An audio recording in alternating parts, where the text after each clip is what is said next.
Hai, apa kabar semuanya? Kembali dengan Putu Reza di Project Review. Kita ngomongin smartphone baru lagi dan sudah waktunya Samsung Unpack lagi.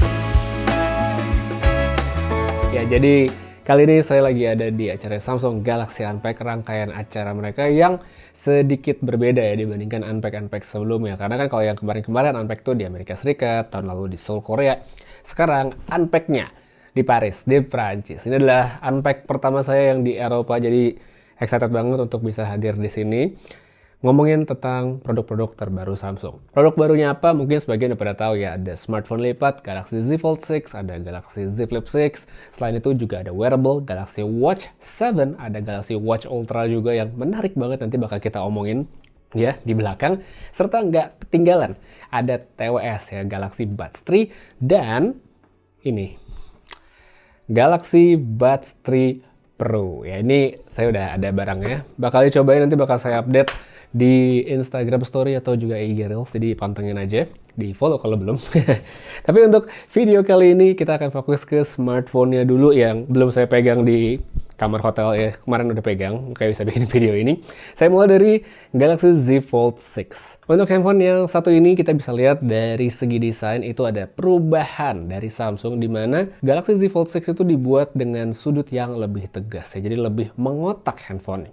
Kesannya tuh handphonenya jadi lebih serius, lebih profesional, dan kalau kita bandingkan side by side gitu sama Galaxy Z Fold 5, kelihatan banget bedanya. Jadi Z Fold 6 itu kelihatan lebih ngotak, Z Fold 5 itu kan masih agak sudut-sudutnya yang melengkung. Selain itu, kalau kita lihat lebih dekat, dari segi finishing juga sedikit berbeda, khususnya di bagian sisi handphonenya, di mana Galaxy Z Fold 5 itu masih pakai glossy, sedangkan Galaxy Z Fold 6 itu semuanya dibikin dengan finishing matte, yang mana bikin kesan premium, kesan elegannya itu makin berasa.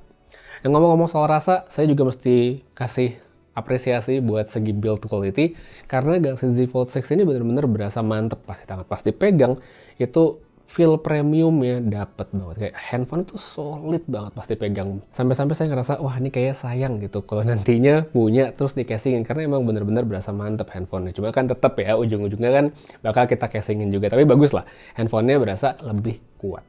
Ngomong-ngomong soal kuat, Samsung juga memperkuat nih di bagian hinge dengan teknologi baru yang dikatakan lebih kuat dan durable untuk memakai dalam jangka waktu yang panjang. Pas saya coba itu buat buka tutup handphone ya, Z Fold 6 sama Z Flip 6, emang berasa sih. Jadi kayak handphonenya untuk ketahanan nahan di beberapa sudut layar yang mungkin sudah sulit, itu udah bisa diakomodir dengan baik. Makanya untuk pemakaian sehari-hari, ini pastinya bakal fleksibel banget. Jadi kalau untuk dari segi desain, dari segi build quality, menurut saya ini adalah Fold terbaik yang pernah dibuat Samsung ya. Itu kalau kita lihat dari luarnya.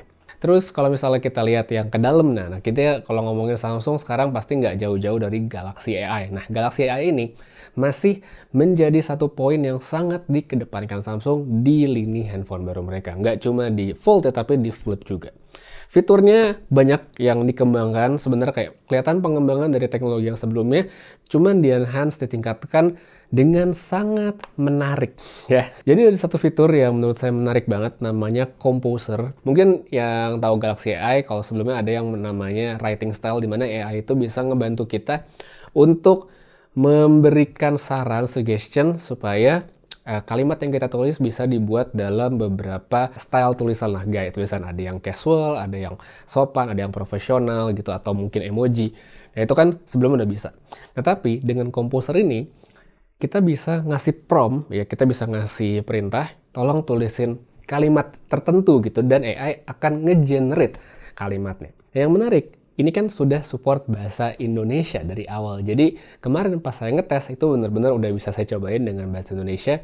Saya coba masukin perintah membuat kalimat yang mungkin agak tidak biasa lah bagi sebagian orang gitu. Jadi saya tes di percobaan pertama, bikin kalimat untuk menolak ngasih pinjam uang. Jadi saya cobain situ dan ternyata bisa gitu. AI-nya bisa nge-generate kalimat dengan pola yang sangat casual seperti yang bisa dilihat sekarang, dan kalaupun kita ngerasa kurang puas dengan hasilnya, itu bisa di-refresh, nanti akan muncul opsi yang lain. Emang kalau di tahap awal seperti sekarang kita bisa lihat mungkin ada sedikit pola-pola kalimat atau pengulangan ya, tapi maksudnya dari fase awal ini tetap adalah sesuatu yang bagus banget. Terus saya coba juga untuk kalimat berikutnya adalah minta maaf ke istri karena beli mainan nggak bilang-bilang, jadi loh kalimatnya itu. Jadi makanya pas saya coba, wah bisa. Jadi ya setelah nyobain saya ngerasa bahwa fitur ini tuh ternyata use case-nya nggak cuman untuk minta nulis email tertentu apa, tapi bisa untuk kalimat-kalimat lain yang berguna gitu untuk kehidupan sehari-hari. Jadi buat sebagai orang mungkin kan merangkai kata itu adalah sesuatu yang agak sulit gitu ya. Nah, dengan fitur baru ini, bisa tuh dibantuin sama AI. Nggak cuma untuk kalimat-kalimat absurd yang kayak tadi ya, tapi bisa juga misalnya buat bikin ucapan ulang tahun,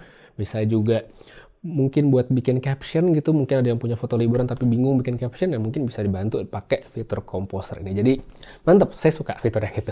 Habis itu kita juga tentu kalau ngomongin Galaxy AI ada fitur Interpreter. Ya, Interpreter dikembangkan lagi sama Samsung. Sekarang ada yang namanya Listening Mode ya. Listening Mode ini sebenarnya bisa saya bilang pengembangan dari transcribe voice note yang sebelumnya ada.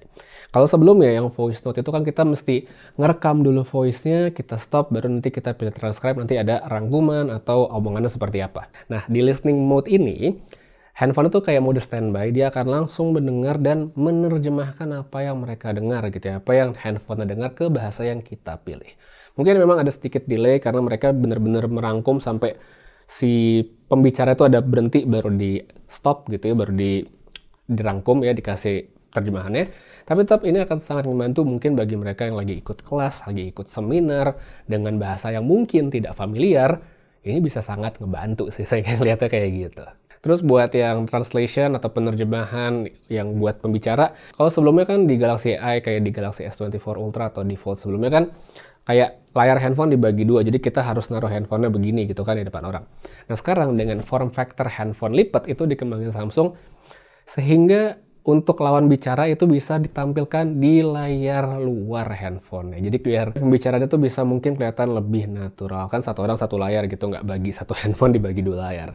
Di tempat testingnya kemarin pun saya sempat nyoba dengan salah satu kru yang ada di sana. Saya coba pakai bahasa Korea dan Indonesia dan hasilnya bisa dan berjalan dengan sangat baik. Lagi-lagi fitur ini akan sangat berguna misalnya buat yang butuh saat lagi ya ada pembicaraan gitu, misalnya lagi traveling lah yang gampang. Lagi traveling, butuh komunikasi tapi mungkin tidak familiar dengan bahasanya, ya bisa dimaksimalin, bisa banget dimanfaatin. Itu untuk dari yang interpreter. Kita lanjut lagi, ada di fitur si Galaxy Notes. Jadi Galaxy Notes ini pas saya buka sedikit, kayak kelihatan ada sedikit perubahan dari UI-nya, kita bisa lihat seperti sekarang. Terus di sini ada fitur untuk nge-sketch gambar. Jadi bukan nge-sketch gambar, jadi mengubah sketch gambar kita menjadi gambar dengan style-style tertentu. Tadi saya cobain di situ, saya asal gambar roket dengan bentuk yang nggak karuan sebenarnya. Saya coba generate dan jadi loh gambar roket. Padahal fitur ini tidak memungkinkan saya buat ngasih prompt. Misalnya gambar roket dengan ini, nggak bisa gitu. Jadi benar-benar saya cuma gambar asal, generate, jadi. Dan ternyata AI-nya bisa membaca pikiran saya gitu. Oh, saya pengen gambar roket, jadi gambar deh.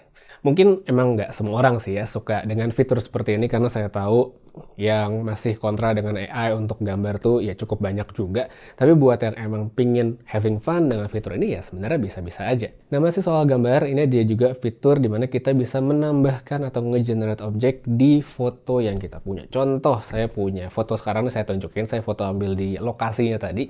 Saya gambarin mahkota di atas, generate, jadi ada mahkotanya dan itu ada beberapa pilihan yang bisa dipilih ya. Jadi kalau misalnya ada yang cocok bisa langsung di-apply, kalau enggak ya bisa di-refresh atau di-generate ulang.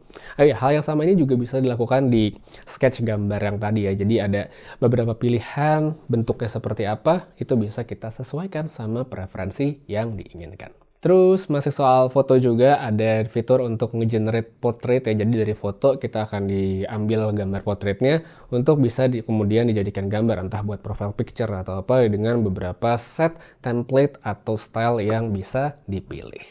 So, kalau saya lihat dari beberapa fitur Galaxy AI yang dikenalkan Samsung di handphone barunya ini, benar-benar adalah pengembangan dari seri yang pertama, ditingkatkan, dinaikin levelnya, supaya semakin berguna untuk kehidupan sehari-hari, dan saya suka dengan fitur-fitur barunya.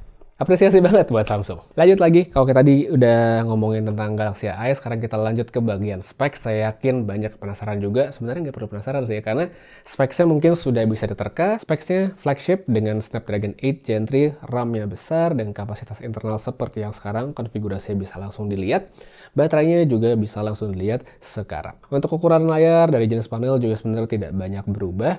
Jadi kalau misalnya dari segi performa dan experience, mungkin experience-nya mirip dengan Fold sebelumnya, masih enak untuk multitasking, untuk media viewing masih enak buat nonton atau main game, tapi yang sekarang pastinya lebih kencang dengan Snapdragon 8 Gen 3. Tadi di acara juga Samsung nunjukin bahwa Z Fold 6 yang baru ini punya vapor chamber yang lebih gede, sehingga membuat handphonenya punya performa cooling yang akan lebih baik pada pemakaian yang lebih intensif. Habis itu buat kamera.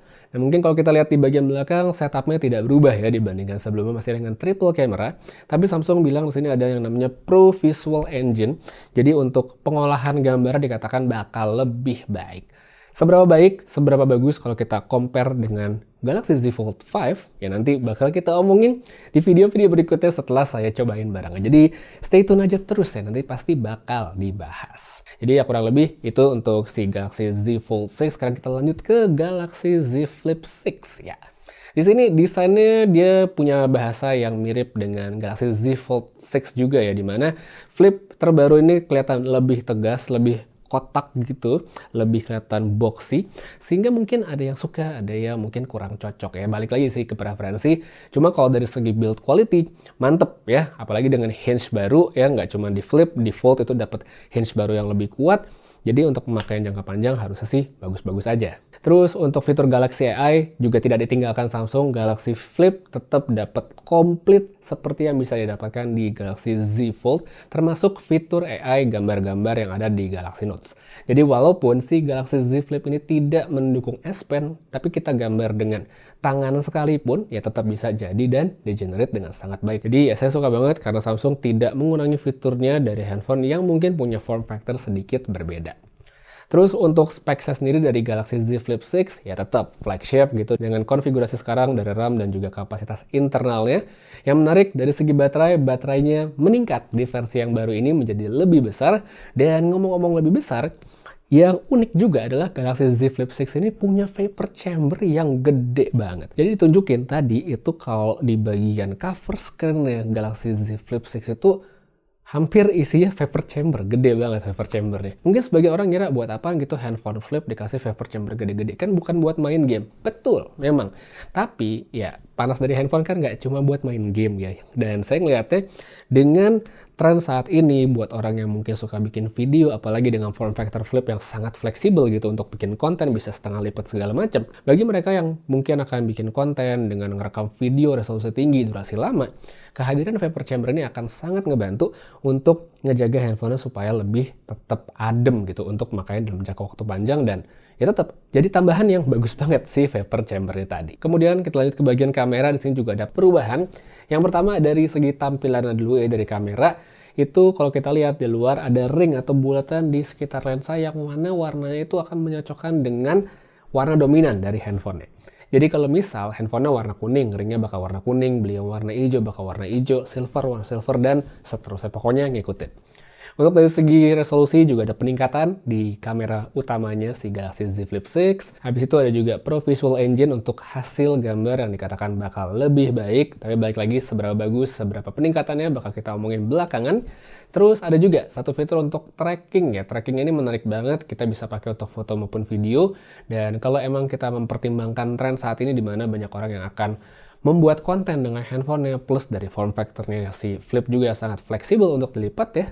Ya ini bakal akan sangat ngebantu sekali gitu fitur trackingnya, karena bisa dapetin framing yang pas ketika kita pingin foto atau bikin video. Jadi ya kurang lebih itu dia yang bisa saya omongin nih dari dua smartphone terbarunya Samsung, ada Fold 6 dan Flip 6 gitu ya. Dua-duanya menarik dengan fitur-fiturnya, dan saya bisa bilang ini adalah Fold dan Flip terbaik yang emang dibikin sama Samsung. Untuk harga dan promo bisa langsung lihat dari konfigurasi berikut ini. Saya kasih yang Fold 6 dulu, Z Fold 6 seperti sekarang. Kalau kecepatan bisa di pause sementara. Habis itu sekarang untuk yang Galaxy Z Flip 6 ya, dengan konfigurasi dan harganya masing-masing. Kalau menurut kalian gimana? Dari handphone baru Samsung, mana yang menurut kalian menarik? Fitur apa yang menurut kalian paling oke? Kalau favorit saya masih Composer, karena itu bener-bener pas saya cobain, wow, kok bisa gitu ya, menarik banget fiturnya. Ya, jadi kalau kalian punya opini, silahkan tulis saja pada kolom komentar yang ada di bawah. Sekalian nanti mungkin ada request untuk reviewnya, pengen cobain apa, ya ditulis aja. Betul, pamit, sampai ketemu lagi di video berikutnya. Dan seperti biasa, have a nice day.